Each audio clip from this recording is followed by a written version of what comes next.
কয়েক সেকেন্ডের ভিতরে 22-এর ঘরের নামটা আমরা ম্যাজিক টেকনিকের মাধ্যমে আমরা বের করে ফেলব। আমরা প্রথমে এখানে লিখব 2 4 6 8 0, 2 4 6 8 0।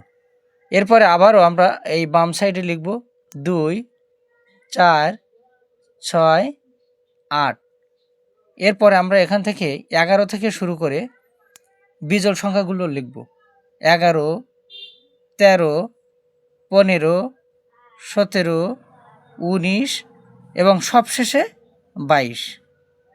এটাই হলো আমাদের 22-এর ঘরের নামতা। আমরা এখানে এভাবে বলতে পারি 22 একে 22, 22 দুগুণে 44, 3 22 66, 4 22 88, 5 22 110, 6 22 132, 7 22 154, 8 22 176, 9 22 198, 22 10 220।